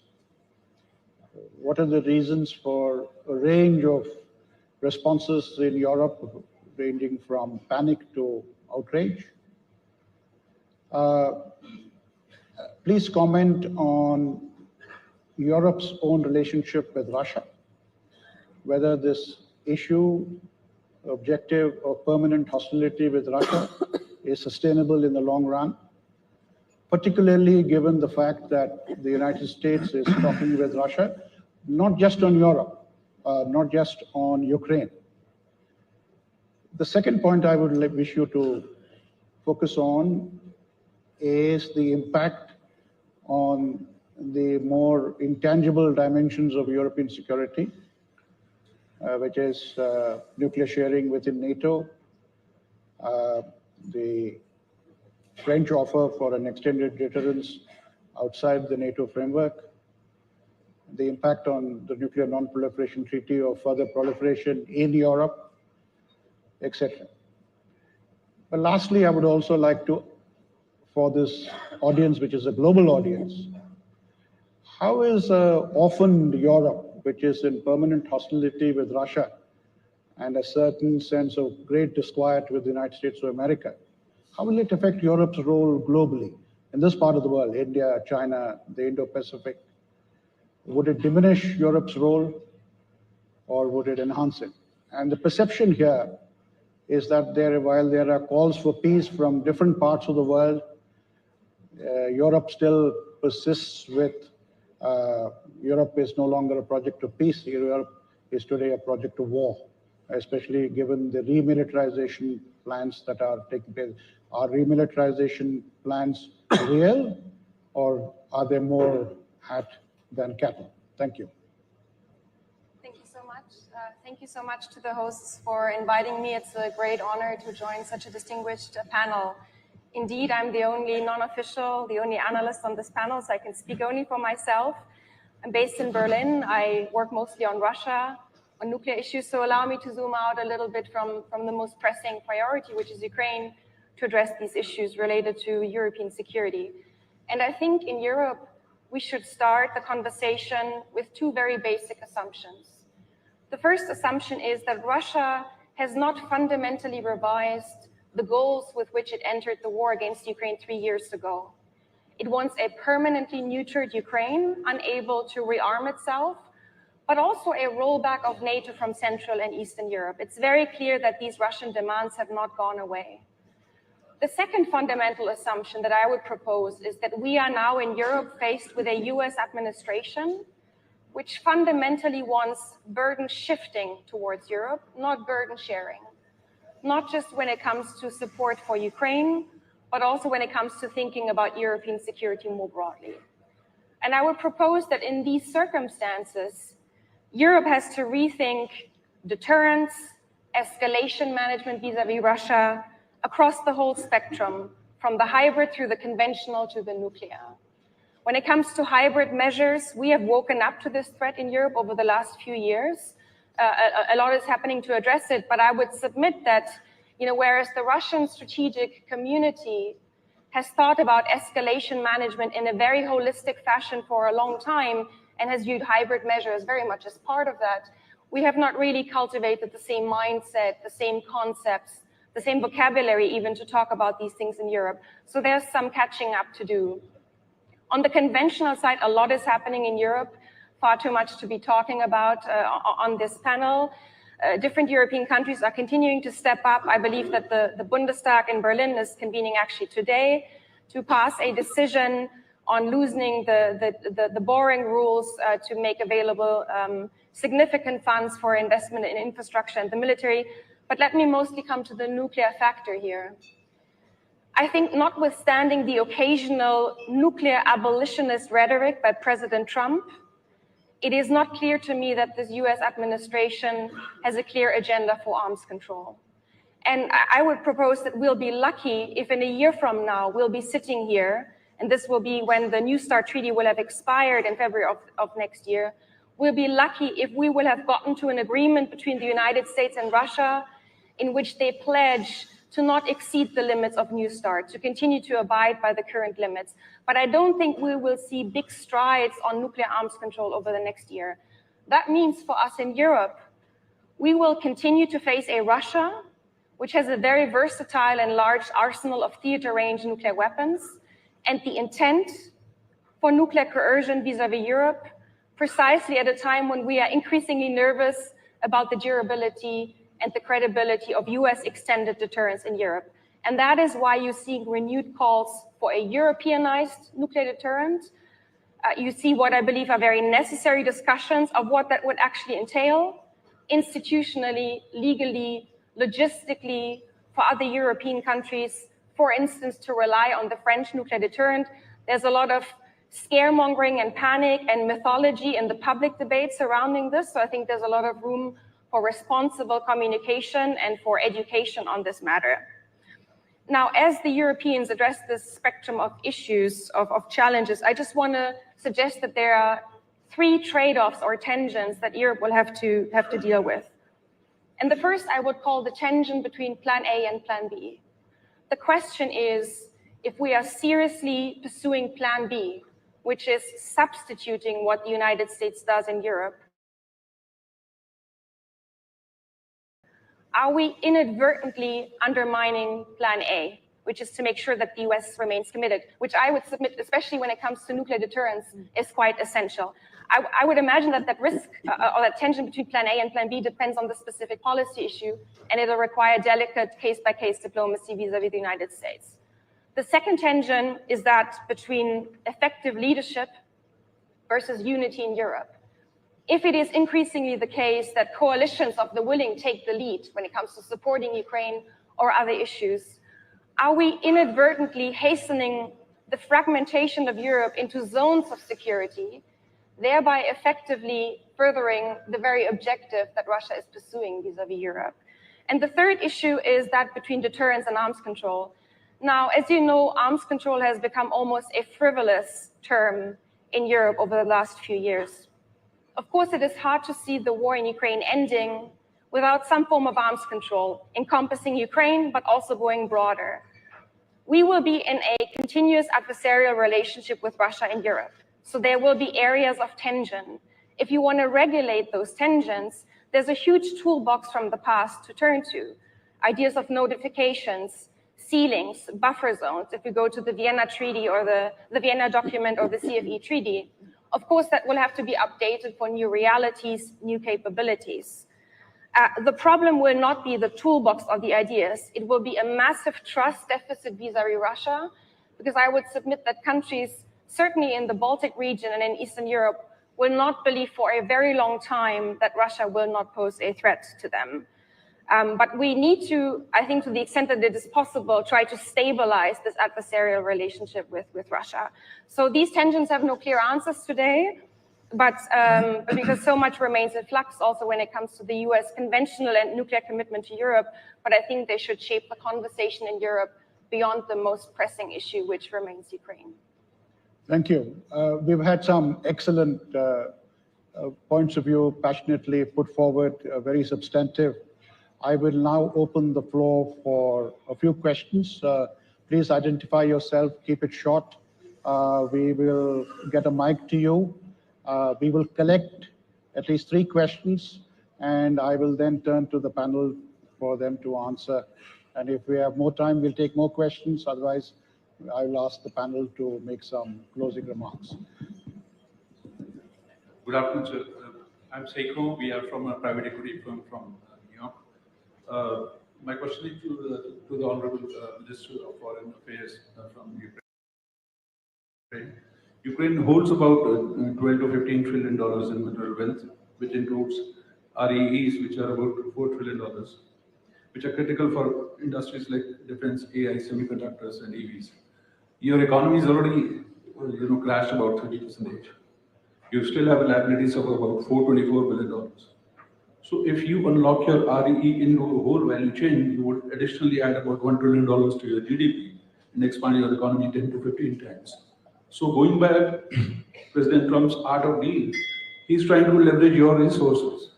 So why wouldn't Ukraine consider collateralizing its own resources and drive its industrialization and economic sovereignty? Yeah, thank you. From the fellows, please. Yeah. Thank you very much. My name is Julia Reichler. I'm from Germany. Thank you, Honorable Foreign Ministers, first of all, for explaining why Russia's war of aggression against Ukraine concerns us all. And my question is, to what extent does Russia really is willing to negotiate? Like, does it really want a peace it claims? And the second question, if I may, how do we prevent individual EU member states from being played off against each other and ensure the necessary unity that would also secure us as Europe a seat at the negotiation table? Thank you. Thank you. We'll take one more question. Christopher Elcuri from Italy. My question is about 2014. Why didn't the international community and the EU react like they are reacting right now in 2014 after the annexation of Crimea and the support for the separatists in eastern Ukraine? Would the thing go differently? Could the war be avoided at this point? And my second question is regarding the use and the manipulation of Putin of Russian-speaking population in some countries. Are Latvia and Moldova concerned about this? Thank you. Thank you. Excellency, the Foreign Minister of Ukraine, since a number of questions were addressed to you, maybe it's fair to give you a chance to first respond. Please go ahead. So, about Ukrainian mineral resources and our possible agreement with the United States, we are ready to sign such type of an agreement. We are open. We conducted several rounds of negotiations, and the framework agreement is ready for signature. By the way, in Jeddah, we proposed American side to sign this agreement. We do really need a serious presence of American business in Ukraine. So it is mutually beneficial, and we do really hope that we will proceed on this direction. Also, I would like to answer to another question from Germany journalist with regard of Russian conditions. So you see, I remember very well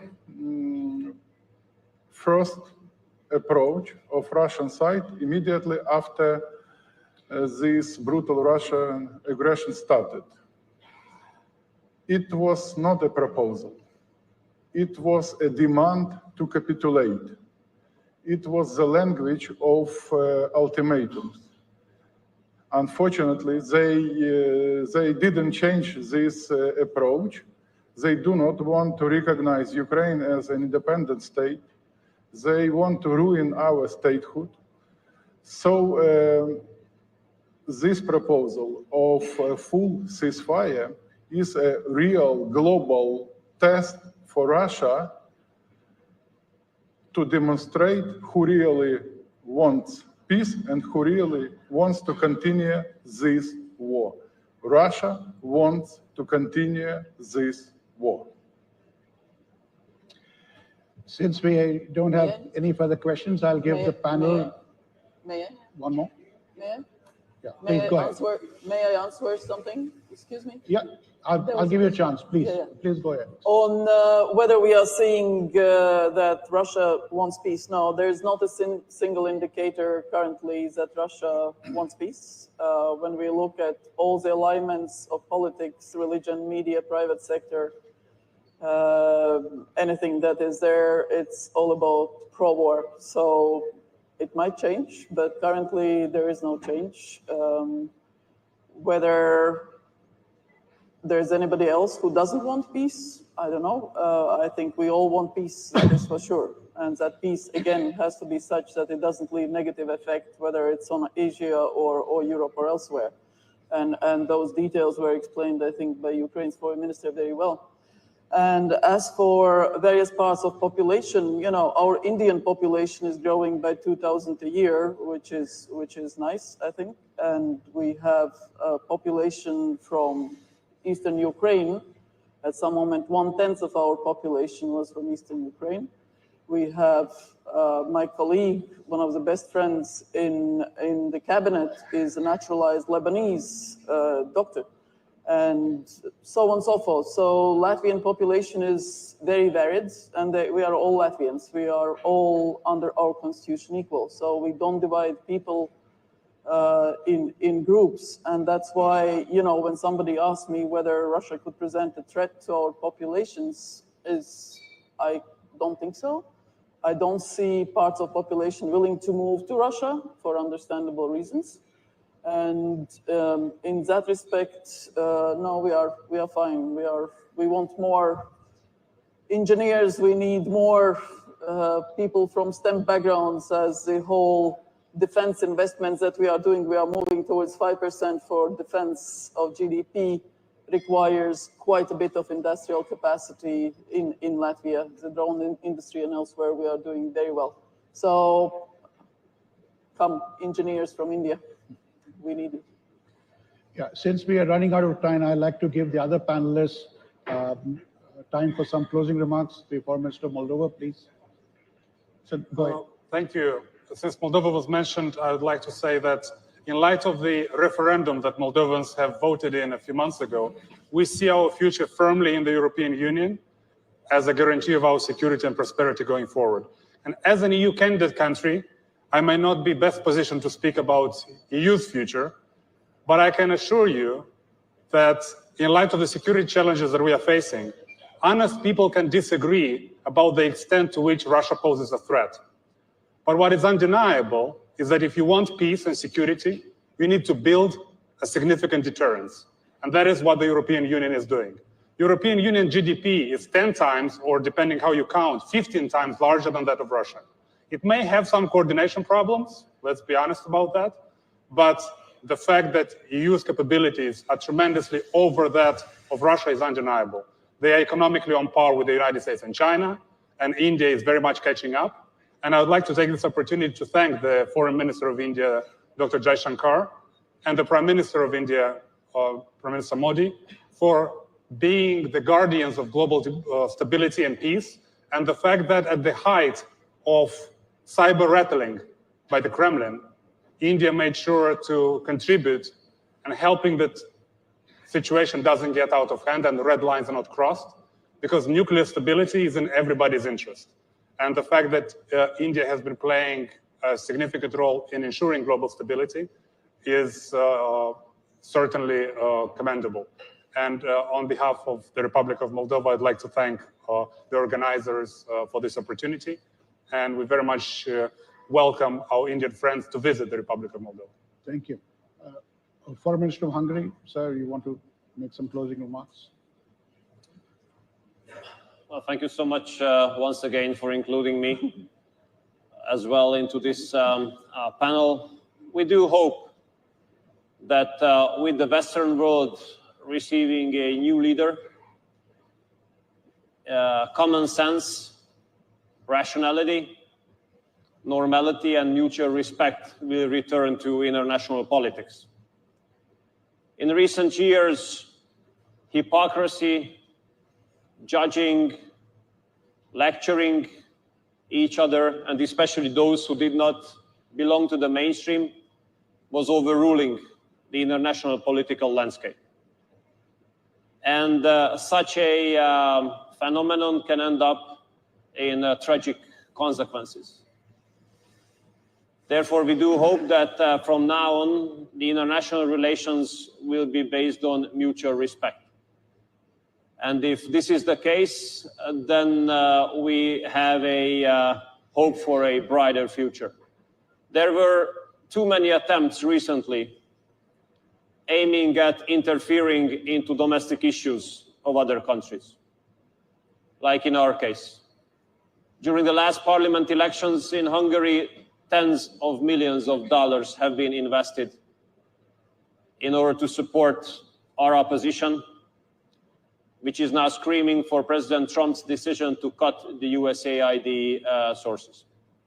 So if mutual respect can return and replace judging, lecturing, and cornering each other, then we might have a better hope for a more peaceful future on the international political scene.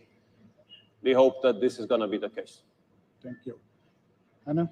I mean, I'll just say very briefly that I think it is dangerous to view Russia's engagement with the Trump administration as indicative for a desire for peace. I think entering this process is attractive for Russia because the process itself affords it certain benefits. Normalizing relations with the United States further dispels what has long been, I think, a myth, which is that Russia is internationally isolated. But it also affords Russia another opportunity to drive a wedge between transatlantic unity. If we in Europe want to stand firm vis-à-vis Russia, we need to make Russia believe that the costs of posing further threats to us outweigh the benefits. So there's no substitute for investing in deterrence and defense, which is becoming a tall order given where the US administration is going, but it remains true today. Thank you. This has been a remarkable session on a very difficult issue. Conflicts have no easy solutions, but conflict resolution has one necessary and unavoidable starting point, which is the negotiating table. I think the message that has come out from the panel and from the discussion reinforced this.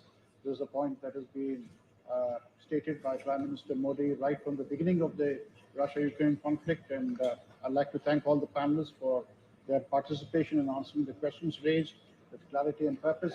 Thank you all. This session comes to an end. Thank you so much.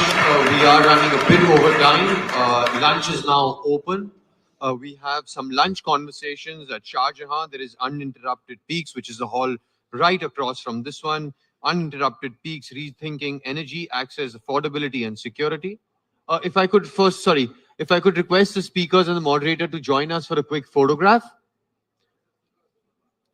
As I was mentioning, Shah Jahan, Uninterrupted Peaks, Rethinking Energy, Access, Affordability and Security. On the panel would be the former Prime Minister of Canada, Stephen Harper, Rafael Mariano Grossi, the Director General of the International Atomic Energy Agency, Bjorn Lomborg, President of the Copenhagen Consensus Center in Denmark, Pramod Chaudhary, Founder and Chairman, Praj Industries, Divyata Ashya, Managing Director for Fortescue Capital, and Kelly Gallagher from the US, who will be moderating. At the Mumtaz Hall, there'll be policy and perch, technology industry individuals.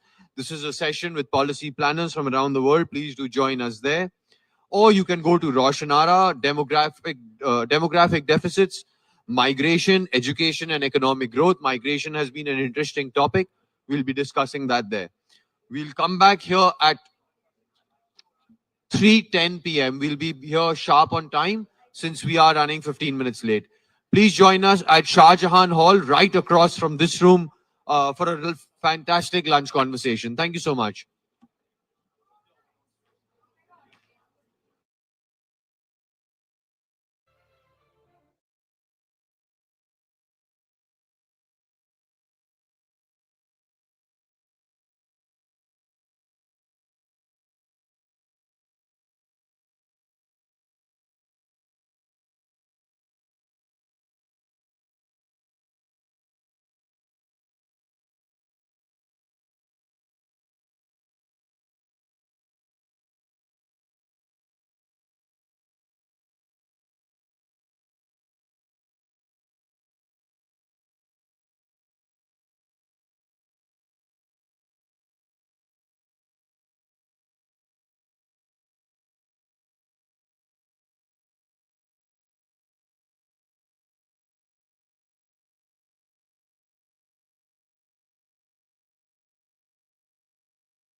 you.